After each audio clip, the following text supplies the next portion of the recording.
Ham, why'd you never play this one? Metal Gear Rising? My PS3 controller died. But we've been getting requests for this ever since we beat MGS4. And my PS3 capture device died. Never heard anyone asking for God of War 2 anyway, so who cares? Oh hey, look, we just got a gift copy on Steam by some random YouTube fanboy. And yes, that's his actual name. Who'da thunk? Oh hey, thanks Mr. Fanboy. It'll be good to finally fill this hole in our Metal Gear resume. Platinum Games making a hack and slash out of a stealth action franchise sounds like a great idea. I'm sure their spotty track records and conflicting styles won't hurt this game at all. Please stop tempting fate. What could possibly go wrong? Open it.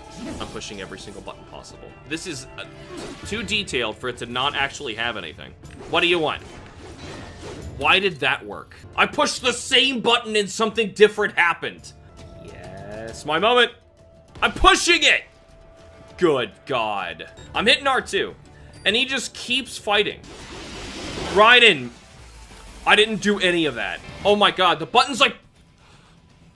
You push a button. Sometimes it works. Sometimes it does something completely different. The game just crashed. Oh my God. What does it want? Why did it work that time? My heart can't take this. You would think you could walk through this too, by the way. Why did it work that time? And B action, B action, B action, B action. I pushed it 3 times, the same button, and it kept doing different things each time. Hold on. X and A is right. Would it have killed you to have put like, here's the mouse again. Would it have killed you to put like X, Y, Y, X on screen here or something? You will follow me. No, I'm watching this trash can jam. Why is that happening? Oh my God. Why did cops have hostages? He's walking in circles. This is enemy pathing at its finest. Oh, this is great. Don't you love it when this happens in a game? Look at the mini-map. See the icons on the mini-map? That's supposed to be the mini-map. Head for the next objective marker. I'd love to. I don't know where it is. See, I like that it was cropped off screen too. That was good. Apparently killing people is bad. I'm so sad. If I chop people up into little bitty bits, they die. If they die, they're not alive anymore. I just walked right in the front door. I was mashing it. Okay. A is B. So our controls are still backwards. B. Oh my God, B is B and A is B. What happened? Why did the game just... I can't see. My screen's black. That's a treasure chest, is it not? Is that just decoration? He just decides that he doesn't count, like none of that counts, none of this extra damage. I pushed it, oh my God! There. I am mashing it! I don't understand. This, I think this is actually broken. This is one of the worst designed fights I've ever seen in my life. Yeah, clearly I'm mashing it. Well, see, like, once again, that guy didn't block anything. He just, like, started, like, going for his gun. Like, what is that? Oh, I do cut through here. What the hell? What did you guard with? It might as well replace all the lines like, I don't understand Metal Gear Solid 2. All of it went over my head. I can't believe it. Oh, it can't be all that bad. Don't make this worse. At least it's not raining. Shut up! Let me remind you that we are playing on the Steam port, considering it's the only version that isn't trapped on obsolete hardware. Many, if not all of our complaints with this game could very well be the result of lousy porting and may not exist in the original. Regardless, this was our experience. Metal Gear Rising: Revengeance is a Platinum Games hack and slash using the Metal Gear IP. This should already be a winning premise, as both Platinum and Metal Gear are known for their high quality, but... Oh, where do we begin? How about the tutorial? Immediately, we are taught how to parry with our sword by matching the direction of an enemy attack and striking at the same time. The inputs horizontal and vertical appear in the UI, and after dozens of failed parries, you might realize that you were actually given bad information. You are supposed to strike towards an enemy attack regardless of the direction to parry.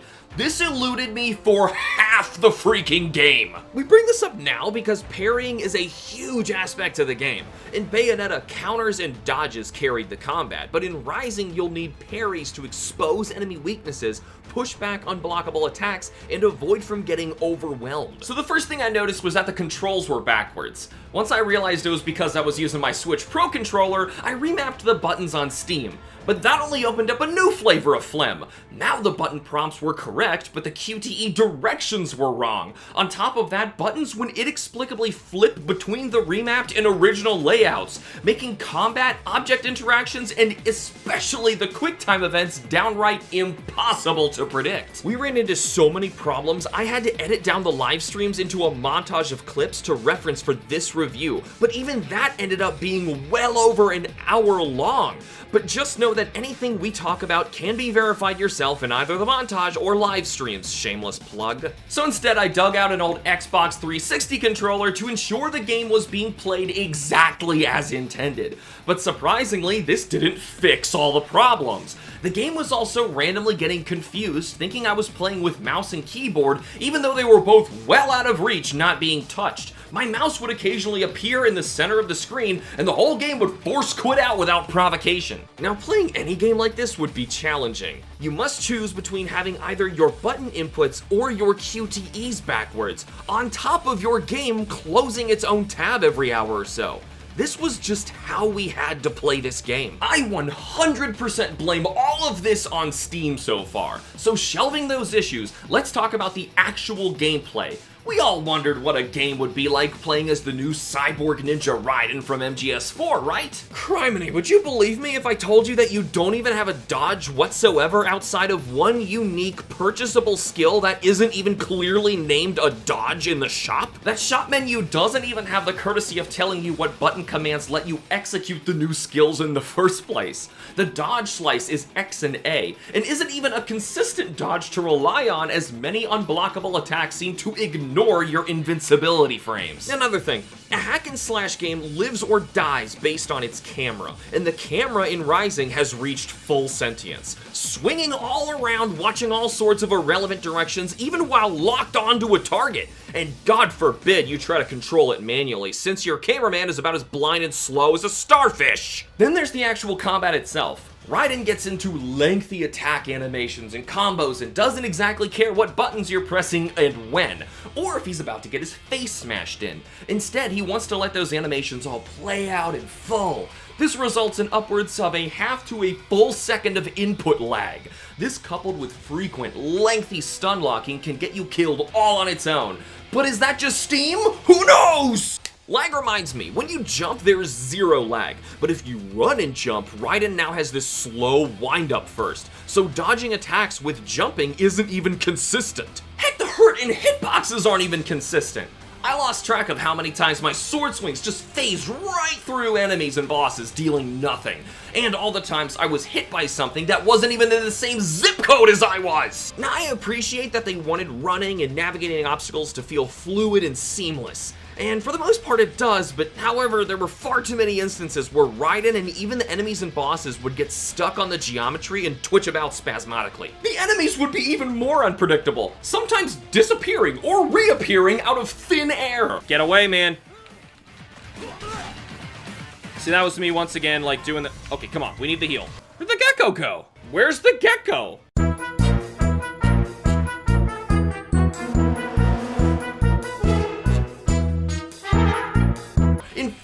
Of the camera, all sorts of enemies might vanish, or in the case of one chase sequence, clip right through the ground, soft locking the game. We're off to a great start. I really don't want this to sound like a list of gripes, but I'm trying to express what actually happened during the entire time that I played this game.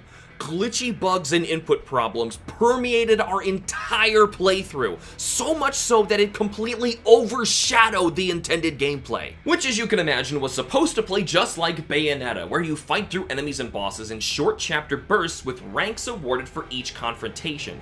Doing well and doing bonus optional fights nets you points to spend at the shop to upgrade Raiden for the challenge ahead. You wanna hear something cool? This game somehow allows you to have free control over your sword swings in what it calls calls Blade Mode, where you can freely slice through all sorts of things, turning enemies into uniquely carved diced chunks or carving openings in fences and the like. Well, that is when it feels like working. Sometimes you might phase right through walls or seem to never cut open the right shaped hole to progress. When you cut something like this, the game needs to adjust collision and generate internal textures for everything on the fly, so chinks in the armor will inevitably crop up. Granted, this effect is super creative and is admittedly the biggest selling point of the game when it works. But now you can't just go cutting off enemy limbs immediately. You've got to weaken them first until they turn blue.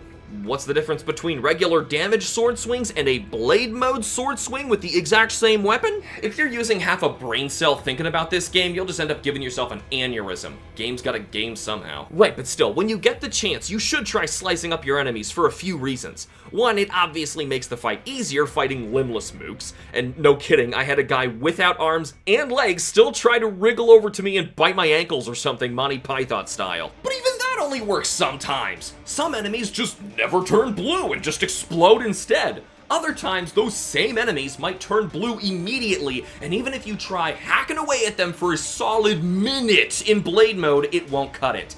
Cut them, won't cut them. They just blow up! And the second reason is to cut off the left arm and leave their electric blue spine undamaged. And by yanking it out at the right moment with a QuickTime event, Raiden can snag a full heal. This is a genius mechanic that incentivizes us to utilize our Blade Mode to carefully chop up your foes and heal back what we've lost. But once again, that's only sometimes. Some enemies would parade around with nothing but their left arm cut clean off, and I never got a prompt to grab the heal. Other times, the heal might fall onto the ground for you to pick up. Normally this is fine, but sometimes Raiden just refuses to pick it up, even when he is about to die! And just like Bayonetta, there are plenty of QuickTime events, as we previously mentioned, through the cinematic moments and during boss fights. But on top of the intermittent input problem, some QTEs just weren't displaying or prompting me at all. This was especially frustrating when it ended up getting me stuck in a huge 0 to death combo during the final boss fight. Now this is a general concern, but I don't understand if the game wanted me to be stealthy or not. The game tells you over comms to avoid being seen and provides you with some tools to stay hidden, but the actual level design seems to force you into combat anyway. Yeah, like linear segments when your backup is berating you about not getting caught, when the only way forward was to rush in and kill everyone in the room to activate the door at the end of a huge wide open space. This happens all throughout the game, so I guess we're just not supposed to be listening to them? I really wish it worked both ways. That would add a lot of replay value and variety to this already short game. But the incredibly linear stages and conflicting messages from your comms only results in you feeling like you're always doing something wrong when you aren't. Man, even the security cameras are mounted in silly places, not for spotting you, but for shooting you in combat. Because I swear they're all looking at you through the literal barrel of their guns like a telescope trying to spot you amidst the ants and rat crap on the floor. Man, I wanted to enjoy this so badly. I love Metal Gear, and I enjoy most of Platinum's work. I've owned this disc for over a decade. I'm just appalled at how dysfunctional this actual released product is. Well, turns out the main selling point of the game is about as broken as a china set in a wood chipper, and the overall experience is about as painful as twirling your dick in a pencil sharpener, but hey, at least it's not raining! When it rains, it pours. For those of you who wanted to see what Metal Gear Solid 4 would look like with an actiony sequel following Raiden, this game looks about how you'd expect. Granted, it's extremely over-the-top and bombastically tone-deaf, but hey, let's just chalk that up to the Bayonetta team having fun with the IP. But I liked Metal Gear because it was Metal Gear. Tough. Also, we're interjecting a new villain who is unabashedly a cyborg ninja version of Luca, and you can't convince me otherwise. Aesthetics aside, we unfortunately ran into even more problems. Our codec had a weird bug where characters would start talking, but their audio wouldn't kick in for several seconds.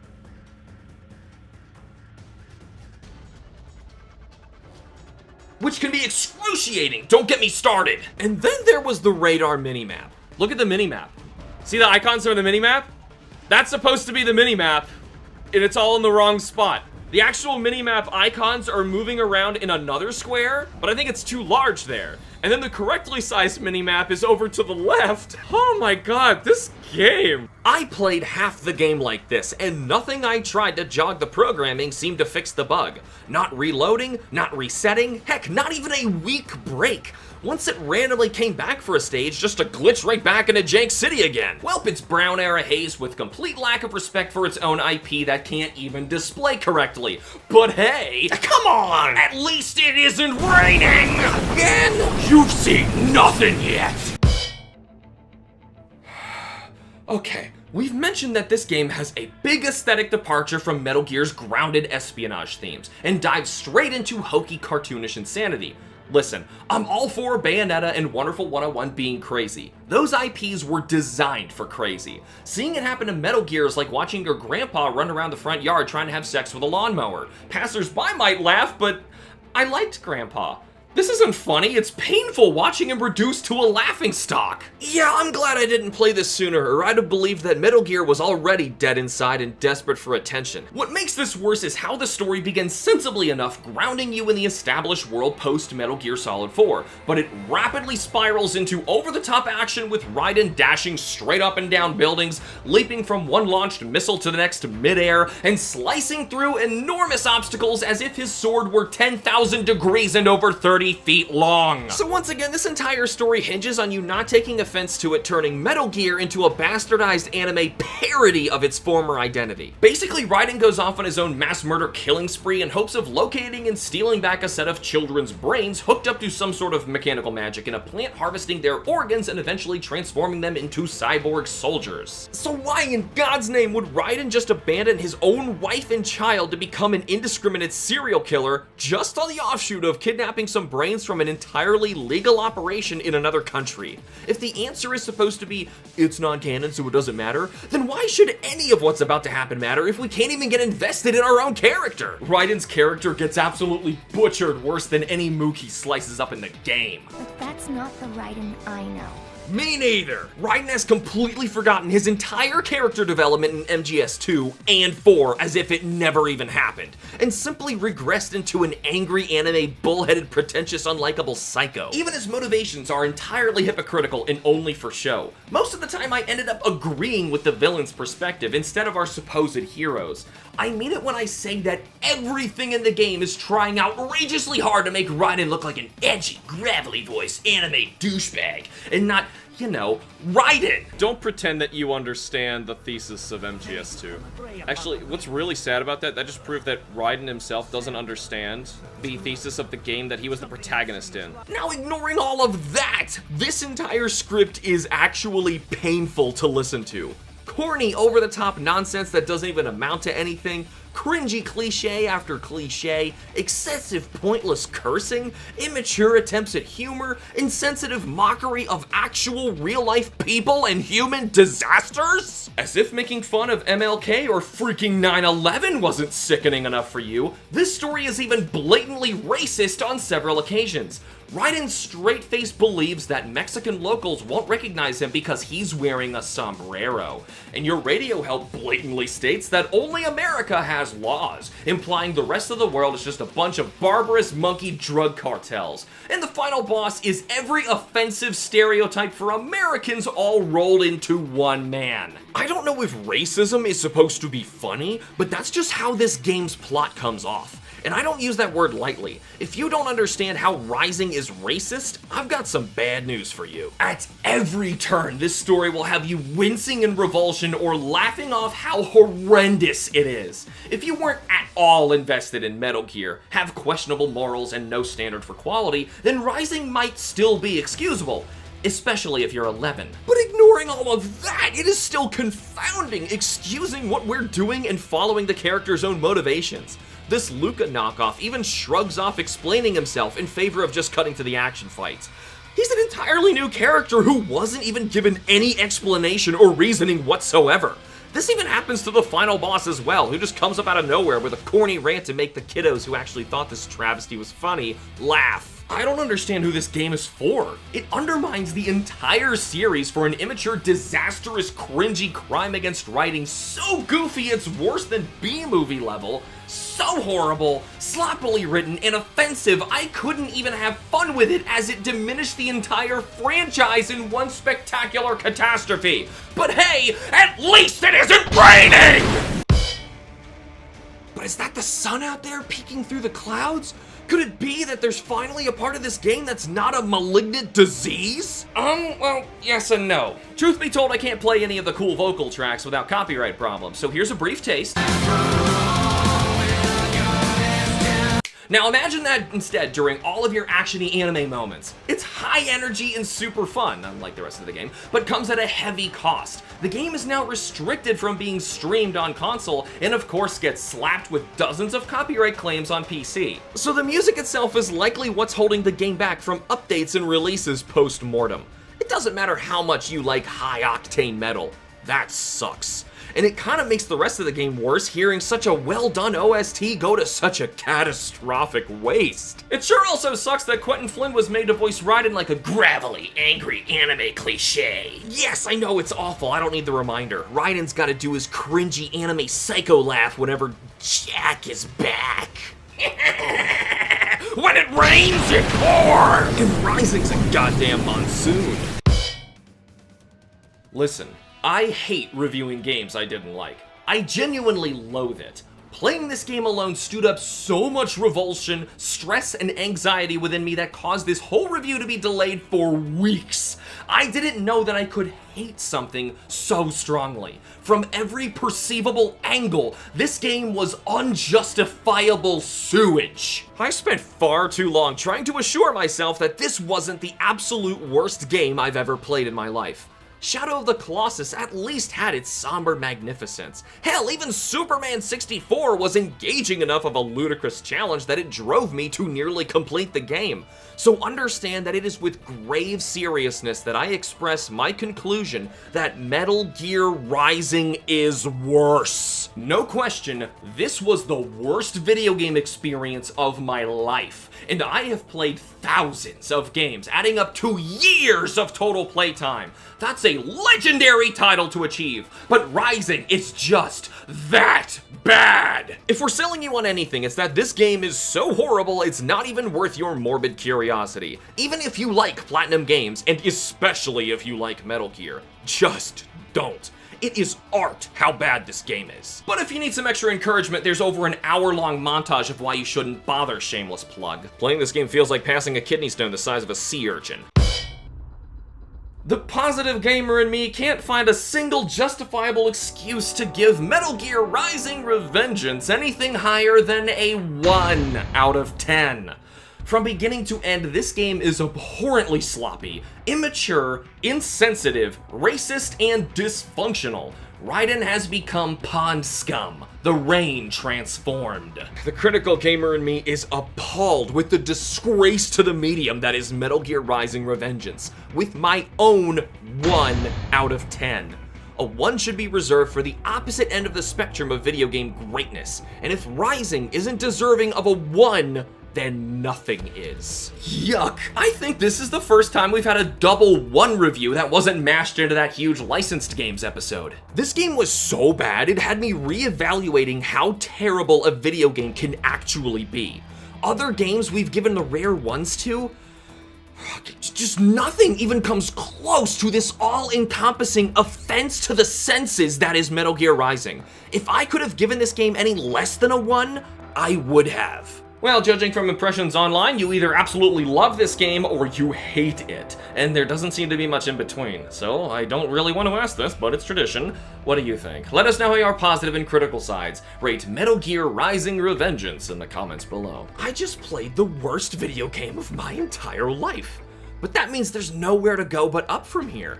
Things can't possibly get any worse. But if you're sick enough to excuse this pinnacle of failure, then open your eyes, 'cause it's f***ing raining! And you're just playing with yourself. I have been stressing out over this stupid game for way too long, and I wanted to play it for like a decade, and now that I finally do, I realize that it has like a cult following among really toxic 12-year-olds. Yeah, that's kind of like super disappointing. I love Metal Gear. Like, I love these games. What the heck happened? I don't understand. Like, Kojima actually had something to do with this game too. And who the heck ported it to Steam? What are the real... I don't know. There's so many problems. It's like, I don't even want to know by booting this up and seeing if it's actually better on PS3, because my experience was so bad, I don't want to even almost get back into it again. I just want to play something fun. So that's what we're going to be doing next week. So thank you guys so much for watching. Remember to like and subscribe for more, and use the links in the description to nominate your own episode. And thank you to all of our Patreon members, Arrow, Aspen, Crystal, Sid, Genio, Laura, and Squad Fam. Booyah!